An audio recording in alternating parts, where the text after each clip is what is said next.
Je m'appelle Alexandre et je suis responsable maintenance.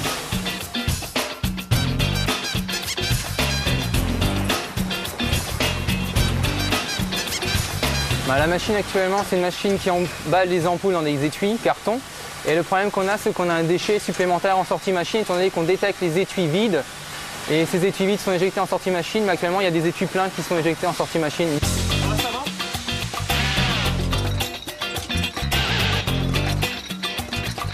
Il faut avoir un esprit d'analyse, un bon esprit d'analyse, et aussi un contact humain avec toutes les personnes avec lesquelles vous allez travailler. Ça y est, je te regardais là, quand j'étais... J'hésite entre deux choses. On peut avoir un problème soit de détection, positionnement de cellules pour la détection de l'ampoule, ou alors un problème de programme. Le service maintenance que je dirige actuellement a été créé il y a très peu de temps, il y a à peu près 8 mois. Donc toutes les personnes faisant partie du service sont assez récentes. Donc je suis quasiment le seul à vraiment bien connaître les machines emballées et donc je forme en même temps le personnel. Quand les étuis vont manquer normalement ici, le signal, quand tu n'as plus d'étui sous la cellule, il faudra qu'il soit à 0, il faudra qu'il revienne à 1. Ce qui est intéressant, c'est la pression d'une part, toujours sous pression. Donc il faut démarrer au plus rapidement les lignes. Et d'un autre côté, c'est tout ce qui est technologie, technique. Ça évolue énormément. Je pense que tout ce qui est côté automatisme, PC, etc., il y a des nouveautés tous les ans, des formations et une remise en question. C'est décalé d'un cran là-dedans. Donc il faut décaler la cellule d'ici d'un cran aussi.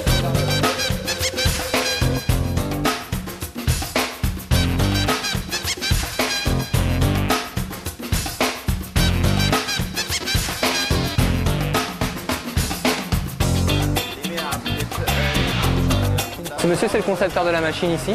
Il a réalisé tout le programme et actuellement il apporte des modifications au programme avec différents boutons, etc. qu'on rajoute pour simplifier l'utilisation.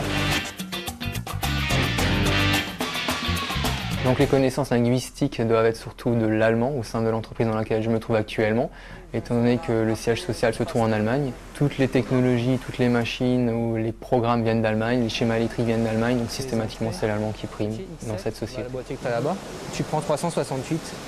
Il y a de la créativité dans ce métier-là, étant donné que l'électrotechnicien de maintenance est parfois amené à refaire des installations. Par exemple, chez nous en interne, nous refaisons des machines à emballer avec un système de programmation différent. Le seul problème qu'on ait encore, c'est lorsqu'on a un défaut, il n'y a pas de redémarrage automatique. On va faire pareil sur la E9.